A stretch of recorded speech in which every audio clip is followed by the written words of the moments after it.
Hey there, so today we have another review, and this is a beer courtesy of Will, so thank you so much for this one. Again, I wouldn't be able to do all these awesome other half reviews if it wasn't for my friend Will. So this is Other Half's Daydream in Green, so really fun, cartoony kind of label on there. This is an 8.1% double IPA brewed with oat malt, wheat, also a little bit of lactose, which is interesting. I think the first time I'm having lactose in an Other Half beer.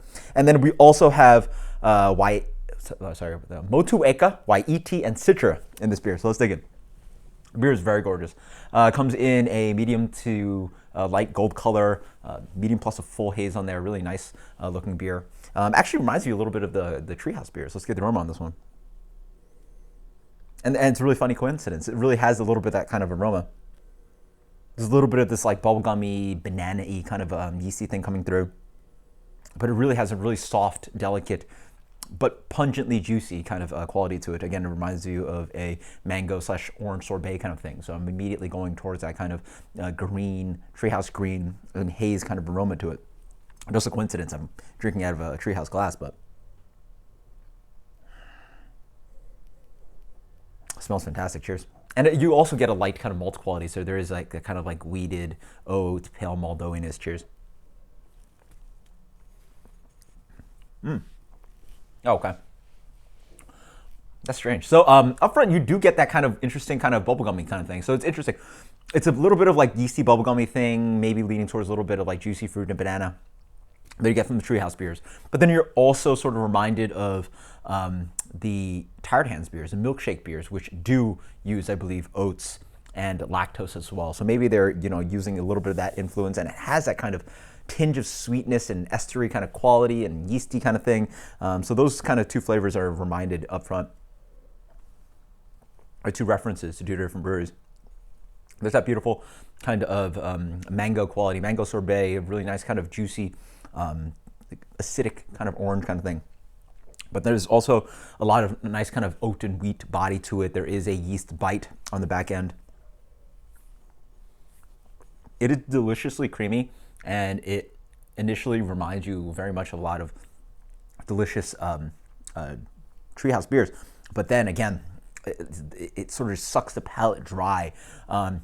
It's not necessarily too bitter, but it really leaves the palate really dry, and the finish is really just not that enjoyable. Again, this is another one of those beers where you sort of have an upfront aroma, the appearance, and the upfront flavor is really what you want. And I'm not going to say necessarily that this is an off beer, because I assume this is what they're going for. I mean, it's just Other Half, and it just sort of has that kind of finish. It's a different kind of finish. It is not just straight hop smack in your face kind of bitterness on the back end that some of the Other Half beers might have, but it's a perplexing one. Not as hard as the Trois Cabrones kind of beer, but the finish is still an issue.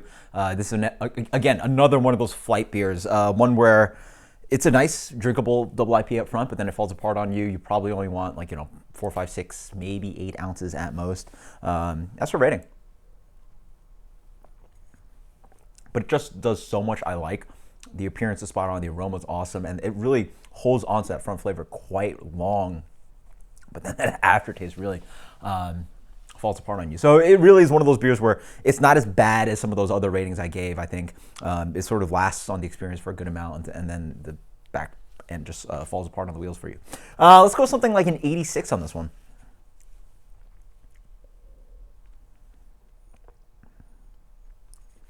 Let's go with an 86. This is Other Half Daydream in Green. Let me know what you think. Again, it's really hard for me to try to pick these beers apart. It is still one of these slutty beers that I very much enjoy. And so that's why I hold up the rating somewhat for so much that I love about the beer. But then you still want to evaluate the beer on its total experience and how much you can enjoy the beer sitting there trying to enjoy a certain volume of it. And again, the beer does fall apart on you. So until next time, guys, cheers. Let me know what you think about this. If you have any questions, post in the comments below. Later.